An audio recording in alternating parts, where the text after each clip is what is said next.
Hola estimados alumnos, en este momento voy a empezar a explicarles un poco la metodología de los estudios de corte.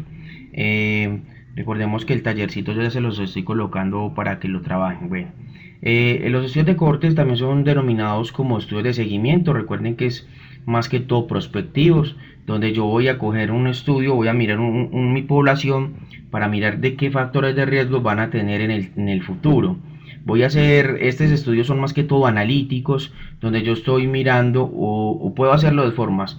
Puedo observar a ver cómo se comportan en el tiempo o puedo intervenir en alguna forma que son más que todo los que conocemos como experimentales. Entonces, intervengo en alguna acción para mirar cómo fue el comportamiento y normalmente cojo dos poblaciones. A los que voy a analizar, que serían como mis casos, y el otro que serían, digamos, como una especie de control, pero normalmente se hacen a futuro. Son muy semejantes a los de casos y controles, pero sin embargo se trabaja de una perspectiva de hacia el futuro, en una población donde voy a hacer un análisis puntual. Bueno, entonces lo que les decía, normalmente observamos son como apariciones o evoluciones de la enfermedad, lo que conocemos también como casos incidentes.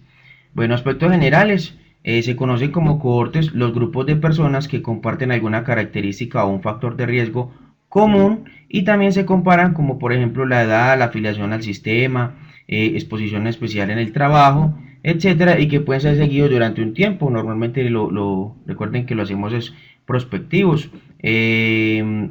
Entonces, normalmente lo que hacemos es hacer un seguimiento en el tiempo. Generalidades, se puede ensayar una hipótesis de casualidad. Entonces yo voy a mirar, por ejemplo, en la presencia de una patología frente a un factor de riesgo como es el comportamiento en el tiempo. Ahora te lo hacemos en un ejemplo para que les quede un poco más claro. Voy a mirar de pronto también a formular una hipótesis de prevención o curación en una población que quiero analizar. Me mido la incidencia de una patología y estudiar la historia natural de la enfermedad y social de la enfermedad con unas características definidas. ¿Cómo selecciono los cohortes? Bueno, tengo que trazarme unos objetivos muy puntuales donde tengo unas hipótesis que voy a analizar y puedo lanzar algunas hipótesis que quiero estudiar. Por ejemplo, voy a mirar cómo es el comportamiento de un elemento de protección personal sin alguna medición, alguna restricción, frente a otros con algunas mediciones o restricciones. Y voy a hacer como a ver cómo es el comportamiento en el tiempo. Eh, Tienen varios puntos cuando se dispone de facilidades no contrarias a la ética. Podemos resumir varios criterios en relación a la incidencia y en comparación con la prevalencia de la enfermedad.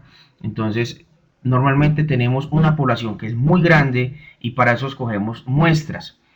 Lo que pasa es que hay varios riesgos. Por ejemplo, cuando tengo muestras pequeñas, corremos el riesgo que los cohortes, o sea, la población que estoy estudiando, empiece a desertar. Entonces, digamos que se empiecen a ir porque lo renunciaron al trabajo, o porque se murieron, o porque ya no quieren continuar con el estudio. Entonces tengo el riesgo de que empiece como mi población a volverse pequeñita. Entonces ya no tienen como tanta incidencia o no puedo parametrizar el estudio. Entonces normalmente lo que se recomienda es que sea una muestra que no sea muy exageradamente grande porque sale el estudio muy costoso o que sea un estudio una muestra muy pequeñita por lo que les conté y ya se vuelve el estudio ya no es tan viable hacerlo. Bueno, entonces normalmente también hacemos es que hay que hacer un análisis y también se corre con un sesgo de memoria.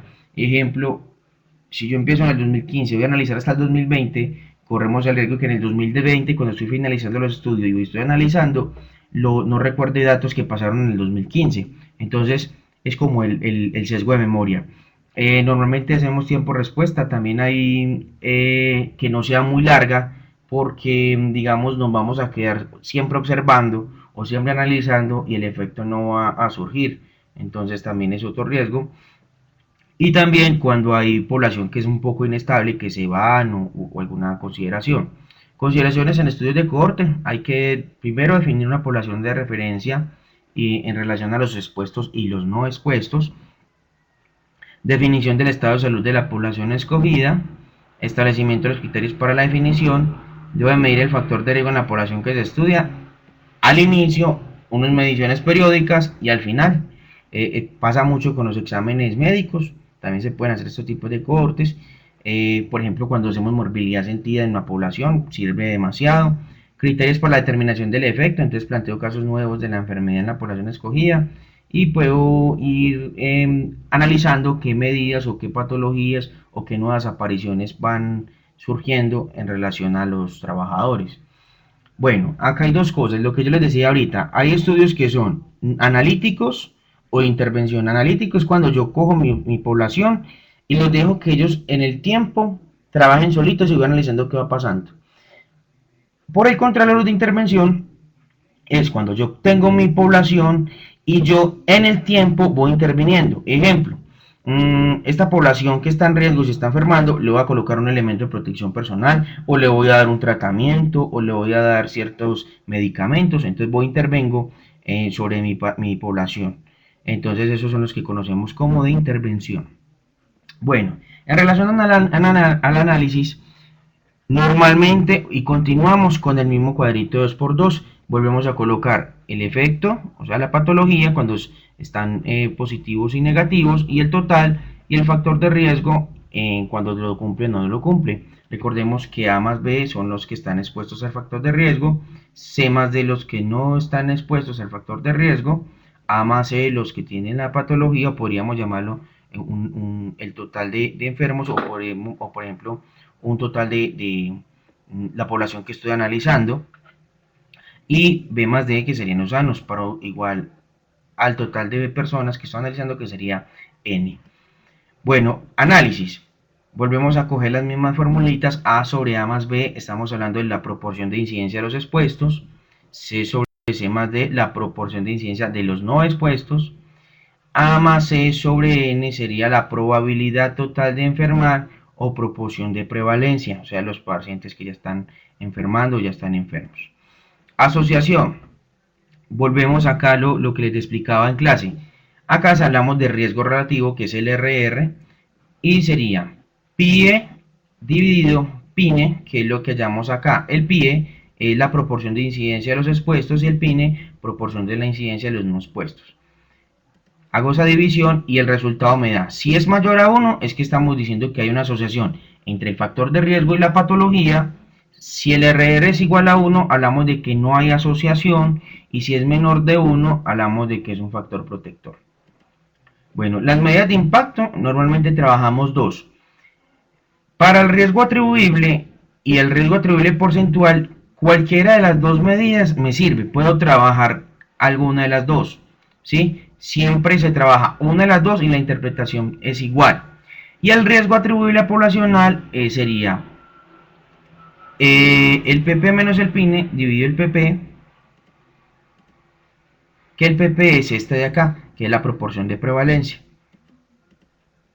Bueno, hagamos un ejemplo. Vamos a suponer que tengo 200 personas que presentaron hipoacusia y están expuestos al ruido. Tengo 50 personas que presentaron hipoacusia y no están expuestos al ruido. 1800 personas no tienen hipoacusia y están expuestos al ruido. Y 1950 personas no tienen hipoacusia y no están expuestas al ruido. Cuando yo cojo esta información y me llevo el cuadro 2x2, yo la centro de la siguiente manera. Entonces yo digo, 2000 personas están expuestas al ruido, ¿sí? Que son los datos que tengo acá. 2000 personas no expuestas al ruido, igual los que están acá. 250 personas enfermas por hipoacusia, que son estos datos. Y 3750 son las personas que no se encuentran enfermas por hipoacusia, los que tengo acá, para un total de 4000 personas, que es como mi N, o mi total de personas a analizar. Análisis. Cojo el PI, el PN y el PP. Entonces hago la respectiva operación. Y por ejemplo acá me sale el 10%. Entonces yo, como digo, de total de expuestos al ruido, el 10% de ellos son casos incidentes de hipoacusia. Recuerden que los incidentes son casos nuevos. Entonces, como estoy haciendo un análisis, normalmente cojo por zonas sanas y los llevo en el tiempo. Entonces los que me van apareciendo son incidentes. El PINE sería que el 2.5% de la población expuesta al ruido son casos incidentes de hipoacusia. El PP, acá estamos diciendo que el total de la población se presentaron el 6.25% de casos de hipoacusia. O sea que acá estamos hablando de ya los enfermos, los prevalentes. Hago la formulita del RR, el riesgo relativo, y me da 4. Recuerden que es mayor a 1, entonces decimos que hay asociación. Entonces decimos que por cada caso incidente en los expuestos se están presentando 4 casos incidentes en los no expuestos. Eso sería una interpretación. O podemos decir que el hecho de que una persona esté expuesta al ruido está presentando hipoacusia. Bueno, ya hacemos las medidas de impacto. Yo les decía ahorita que trabajamos dos formas. Cogemos el riesgo atribuible, cogemos la respectiva operación, me da 0.075, y el riesgo atribuible porcentual. Normalmente ese también lo volvemos porcentaje para que sea más fácil la interpretación, y acá como lo dan porcentaje nos da el 75%. Entonces yo como lo digo.